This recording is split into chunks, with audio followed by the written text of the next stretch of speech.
Well, our reporter Fiona Marley Paterson has been following this for us. Fiona, what's the significance of today? Well, it's a turning point. Things are scaling back. We might actually be through the worst of this, and that should give us all hope. So on the 11th of March last year, a major incident was declared here in Cumbria. The World Health Organization had already declared a global pandemic. The first COVID cases had been confirmed here. We had to plan for the worst case scenario. It felt very much that things were out of control and that things were just spiralling upwards, and we had to do something. Fiona, this coronavirus is perhaps the biggest challenge the Lake District tourism industry has ever faced, isn't it? Yes, foot and mouth was pretty colossal, but these streets are empty. There are no hikers in that pub, no boaters out on that lake, no children screaming, no grandparents buying them an ice cream. And this is largely what it looked like on what should have been the Easter bank holiday weekend that announces the start of the tourism season. And what's even more bizarre, these businesses called for this, because stopping the spread of this virus is more important. But we now know that 99% of them have been badly hit. And it's not just the tourists that haven't come. The thousands of seasonal workers that should be starting now don't have those jobs. And if you didn't have that job in February, you now can't use it to apply for government support either. Many self-employed businesses will wait until June for those payments to come through. But companies less than a year old aren't eligible for the government's financial support. And many smaller businesses don't pay wages, they pay dividends, and they're also not eligible. And that's how a lot of small Cumbrian B&Bs are run. But not knowing when lockdown will end has made it difficult for companies to plan for the future and to know how far their reserves need to stretch now. And Fiona, that doesn't look like your average beer garden. It's not your average. Yes, you'll find some fairly creative takes on beer gardens across the region over the next 5 weeks. Everywhere's after some kind of awning or cover, what with the April British weather. So they've become a bit like gold dust, very difficult to get hold of. So this pub had to think outside the box. Do you recognise this? It would normally be the Dodgem ring at the fairgrounds. Now it'll keep the rain out of your pint. It's just one example of how businesses across the region have got ready for the next new normal. The first pint of 2021 in April. But for the next 5 weeks, you'll be drinking it at purpose-built outdoor pods with fire pits at the Duke of Cumberland in Kendal. Yes, Solfest has returned. The music festival near Silloth features several well-known artists, and Fiona Marley Paterson is there for us this evening. And Fiona, wow, it looks perfect weather for it. How does it feel to be at such a big event after so long? Do you know what? It does feel a little bit strange to be surrounded by this many people. Do you remember the last time we could do this? When thousands of people met in a field and had a party. And I think for some of us it is going to take a little bit of time for this to feel normal again. But it is. There are festivals happening all over the UK this weekend. And this is Cumbria's largest organised event since COVID began. Well, he's on, bag packed. A sunny, muddy weekend of music and friends awaits. Looking forward to it all year. And to have no mask, it feels brilliant. Like freedom. It's so exciting. Talking to people here, it's kind of more than just a festival. It's hope that we might actually be getting through this. And this is what it looks like on the other side. Well, Fiona, thank you so much. You can feel the happiness and the positive vibes through that kind. Look at that sunshine. 10.5 metres long, 2.5 metres wide, 12 tonnes. Trying to navigate this as quickly as possible to save a life. These cars here are legally parked, but there are scenes like this across Cumbria at the moment where they're illegally parked. Twice in the last week, crews couldn't get to an emergency. You know, it needs 10 feet to go through, and people aren't allowing that space.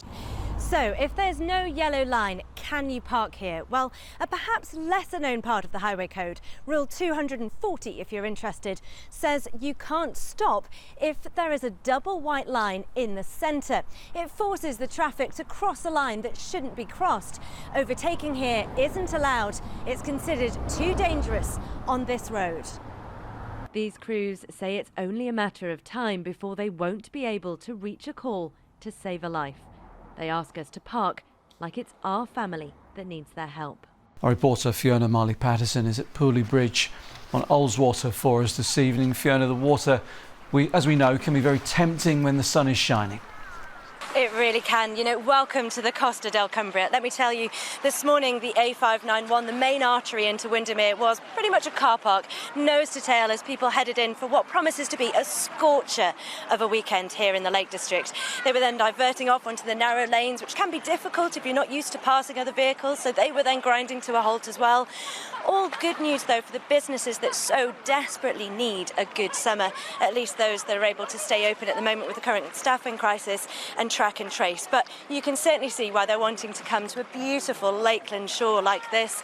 But there is some really serious advice out after the emergency services have dealt with 5 serious water incidents in the last 6 days here in Cumbria. A lake named after 2 brothers who drowned here in the 19th century. The same mountains that stood guard then, looming above the depths where police divers search for a man in his 30s. His swim here last night, a reminder that hundreds of years later, that risk hasn't changed. Scanning the shallow, reedy depths, a grim task in a beautiful holiday location. Even today, as the divers searched, holidaymakers still enjoyed a day at a lakeside beach.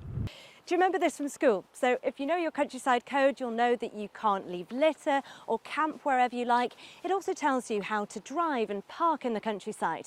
But how many have actually seen this leaflet? No. Should I have? No, I haven't seen that before. No, I haven't. Yeah, in school. Well, I assume the code for the countryside. In Scotland, you can camp on unenclosed land, so higher than the walls and fences. In England and Wales, it's illegal everywhere without the owner's permission. But it is tolerated in certain circumstances. So for a start, you need to be on open access land. That's the orange on the map. And we're unlikely to find that close to roads or lowland lakes. So we're going to have to walk.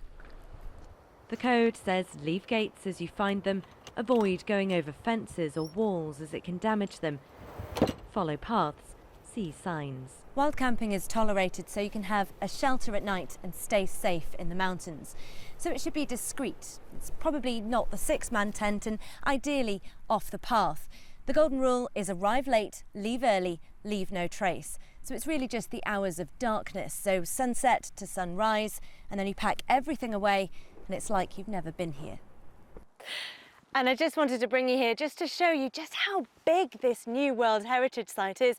We're actually not at the top of the fell here, that's Nab Scar up there, but we're not here for the peak, we're here for this view. You can see all the way across to Scafell and Scafell Pike, England's largest mountains. And as Matthew was saying earlier, this is incredibly beautiful, but it's actually not got this new status because of that. It's actually because of its culture, the way that you and I and our ancestors have lived and worked on this landscape and crafted it to be the way it is for centuries. Let's find out more. Lead the way, Pete. This way! This is how Pete Kelly makes a living, but the floods were a little too much water for his business. Glenridding doesn't look like the scene of a flood. It's more like the aftermath of an earthquake. So all of this was in the back and the river was just running through here. The raging becks, armed with boulders, brought the mountain into the villages below. Now, I'm not going to lie, I've not found many people today particularly complimentary of the Environment Agency. Here they feel they're no better protected than they were 6 years ago. And CRAG, one of the bigger organisations, has raised a vote of no confidence in your organisation. They say you're not fit to deal with flooding. I'm sorry to hear that CRAG feel like that. My belief is it's right to take the time it needs to get it spot on rather than to rush it and make a mess of it. Okay. Andy, thank you. So I think most of us are pretty glad it's stopped raining. The main topic of conversation here at the Westmoreland County Show near Kendal has certainly been the weather. Sunshine, downpours and plenty of mud. It was a very different scene last year, more shorts and t-shirts than cagoules, and that brought the largest crowd this show has ever seen. There are 6 mountain passes in the Lake District, so you could have bet that one of them would be the King of the Mountain section on stage 2 of the Tour of Britain. Well, we can tell you that it's this one, Kirkstone Pass. We're almost 1,500 feet above sea level, and earlier today, 2 of our country's top cyclists showed us how they'll battle it out from all the way down there to all the way up here on Monday, the 5th of September. Here's one cyclist you won't find on the start line. You wouldn't have been able to cycle much of the route after the floods in December. They'll go through villages that were flooded and cut off, like Pooley Bridge. The ride ends with the aptly named Beast Banks. One last climb after 188 kilometres. Climbing in the Lake District is very different from what they'll be doing on Annapurna. Instead of holding on with their hands, they'll be driving an axe into the ice and wearing spiky crampons on their feet. And they'll be a lot higher up.